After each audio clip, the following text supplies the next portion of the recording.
Chers amis, bonjour et bienvenue dans cette vidéo dans laquelle on va parler de 1688 et de vos questions sur la formation 1688. Donc on va parler technique, on va parler stratégie, on va parler bien évidemment de la formation. Et c'est parti, on attaque tout de suite. Rentrons dans le vif du sujet. Il doit y avoir une douzaine de questions que là mon assistant a préparées. Question numéro 1. Bonjour Cédric, je viens de m'inscrire à la formation. Faut-il un numéro de téléphone chinois pour s'inscrire à 1688? Non, il n'y en a pas besoin.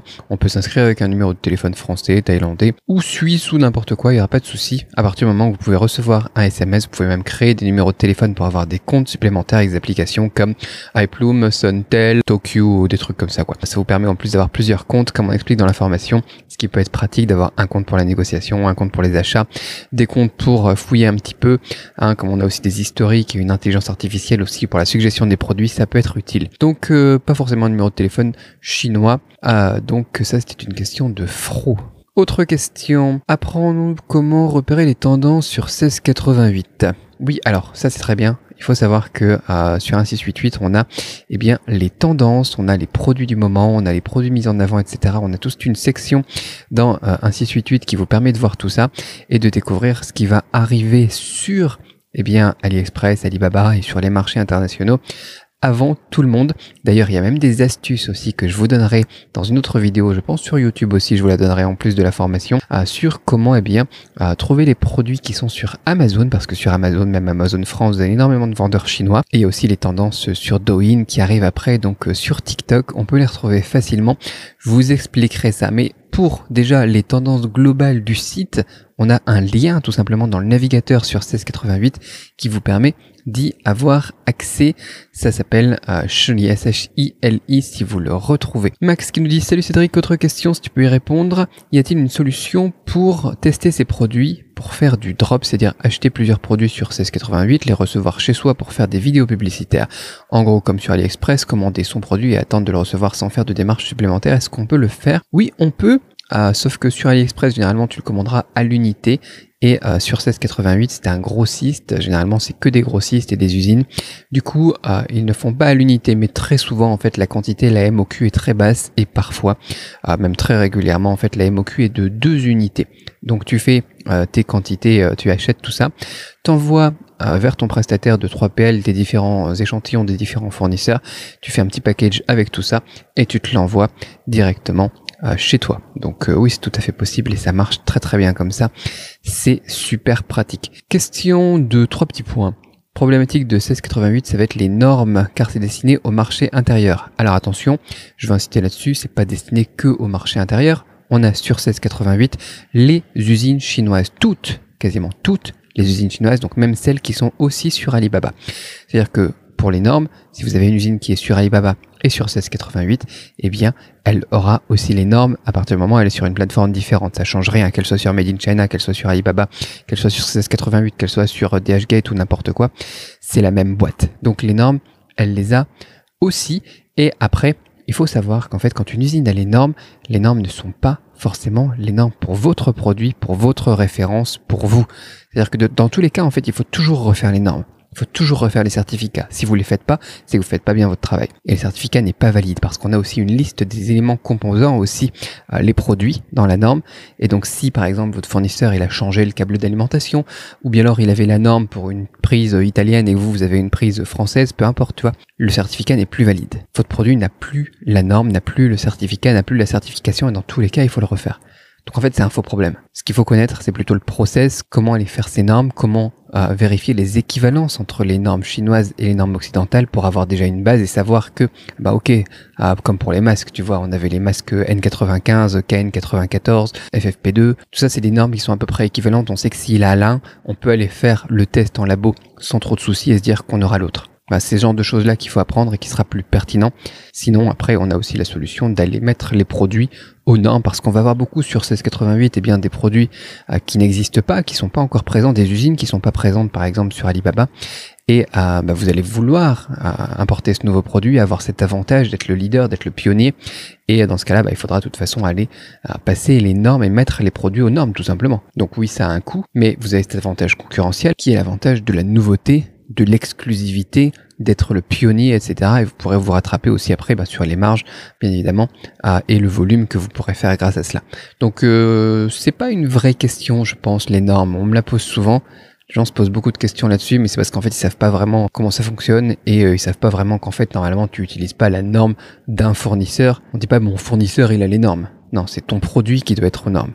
Et ton produit, ta référence spécifiquement. Donc généralement, on doit refaire pour nos clients les normes à leur nom. Et ensuite, les tests en labo, ça dépend des produits en fait. Ça peut revenir très cher, comme par exemple quand je fais des savons, quand on fait des produits électroniques complexes, des choses comme ça, tu vois. Ça peut être très cher, mais ça peut être aussi vraiment pas cher en fonction des produits, tu vois, 200, 300, 500 euros. Donc il n'y a pas de souci. Bien évidemment, si c'est sur de la petite quantité, ça revient cher parce qu'il faut amortir bien évidemment ces certifications sur le coût produit, quoi. Donc c'est pour ça que souvent aussi on met des MOQ plus élevés sur Alibaba s'ils doivent te faire les normes, s'ils doivent faire les choses comme ça, mais c'est important de les faire. Autre question de Femme. Bonjour, ma question peut paraître bête. Étant en Martinique, comment m'est-il possible de réussir si je prends votre formation? L'endroit où tu vis dans le monde a peu d'importance parce que tu peux créer ta société n'importe où aussi. Donc généralement, par exemple, les personnes qui sont en Afrique, elles vont créer leur société aux États-Unis, elles vont se créer. On a fait tout un live dans le groupe des Insiders où j'expliquais un petit peu où est-ce qu'il est plus intéressant de créer sa société, notamment aussi pour profiter de Alipay Business, pour payer sur un 688, enfin bon, des choses comme ça. Mais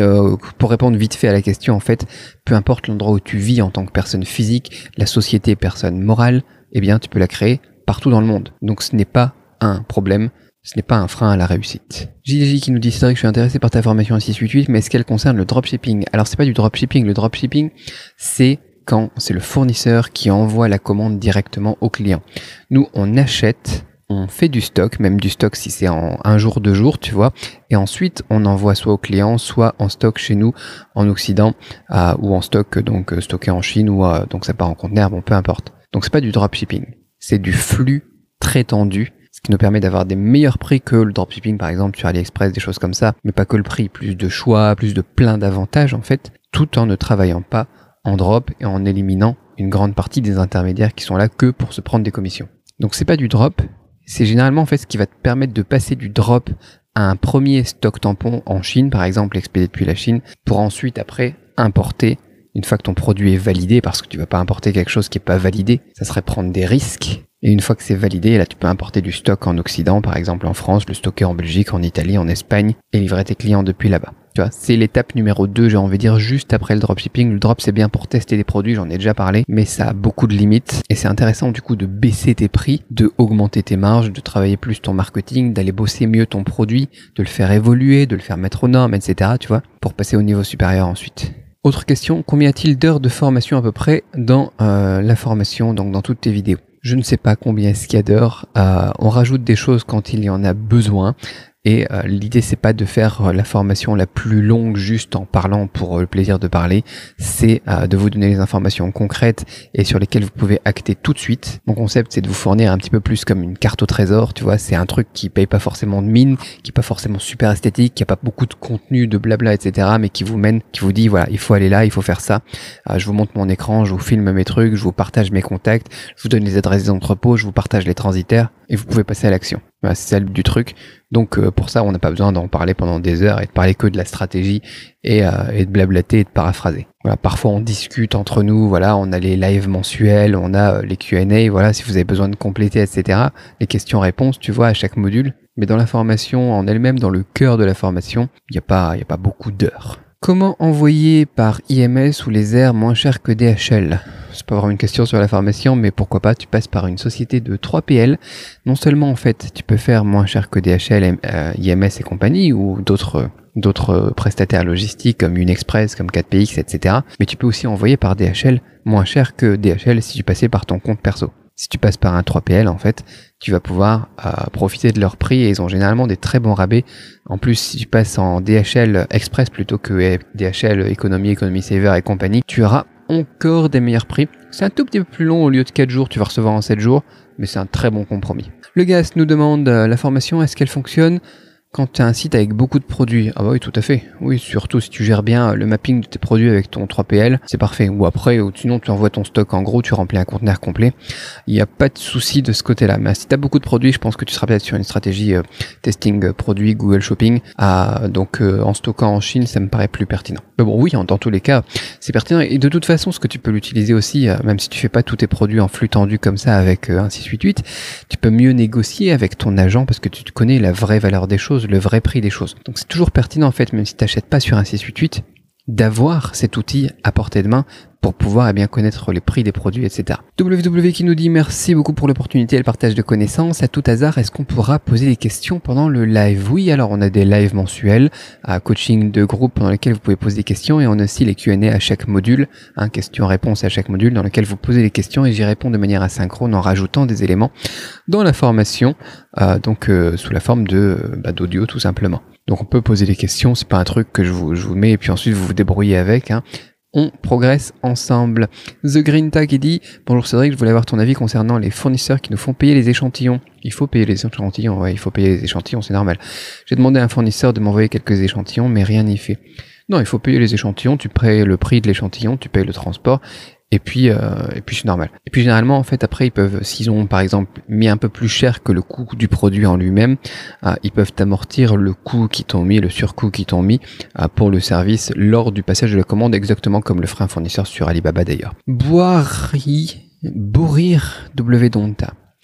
Est-ce que nous qui vivons en Afrique, c'est possible de le faire au Sénégal? Oui, tout à fait. On a des prestataires 3PL d'ailleurs qui sont spécialisés dans l'Afrique, Afrique de l'Ouest, Afrique de l'Est, Afrique du Sud, Afrique du Nord. Donc c'est tout à fait possible. Encore une fois, j'en parlais tout à l'heure, mais la création de la société, t'es pas obligé de la faire en Afrique, donc tu peux vendre partout dans le monde. Et après, si tu veux aussi faire expédier tes produits en Afrique, les acheter sur un site YouTube et les envoyer au Sénégal, il n'y a aucun souci de ce côté-là non plus. Donc ouais, pas de souci. Frédéric qui nous dit bien savoir acheter c'est bien, mais comment revendre dans ce cadre-là? Tu vends de quelle façon ta marchandise? C'est une partie qui me manque, merci de tes réponses. Revendre, ça dépend de ton business model. Tu peux faire de l'import de conteneurs complets en achetant sur un 688, nous c'est ce qu'on fait très souvent. Mais dans les gens qui me suivent, il y en a beaucoup qui commencent par des plus petites quantités, qui font du LCL, qui font de l'envoi en colis, avec du stock en Occident là aussi, ou bien alors qui font du stock en Chine et qui envoient à l'unité depuis les 3PL là-bas. Tout est possible en fait. Tu peux revendre en Amazon FBA aussi. Enfin, au final, c'est pas un business model l'achat sur un 688. L'achat sur un 688, c'est pas forcément du e-commerce. L'achat sur un 688, c'est pas forcément du dropshipping. L'achat sur un 688, c'est de l'achat en Chine, comme tu pourrais acheter sur Alibaba, comme tu pourrais acheter sur Made in China, comme tu pourrais acheter sur DHgate et compagnie. Donc la façon dont tu vends, ça va vraiment dépendre de ta stratégie, de toi en fait, tout simplement, et de ton projet. Tout est possible.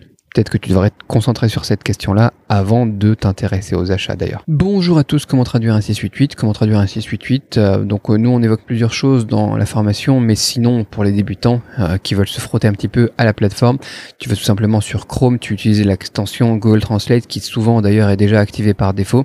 Tu fais un clic droit sur la page, tu fais traduire en français ou traduire en anglais. Et puis, tu as la traduction de 1688, comme ça, voilà, sous la main. Donc, il y a pas mal d'autres possibilités pour faire ça, mais c'est déjà une des premières que tu peux utiliser. Voilà, si ça vous intéresse la formation, je vous mets le lien dans la description avec l'offre qui est en cours. Je vous laisse regarder ça. Et j'espère que ça répond donc à vos questions. Si vous en avez d'autres, peut-être laissez-les dans les commentaires.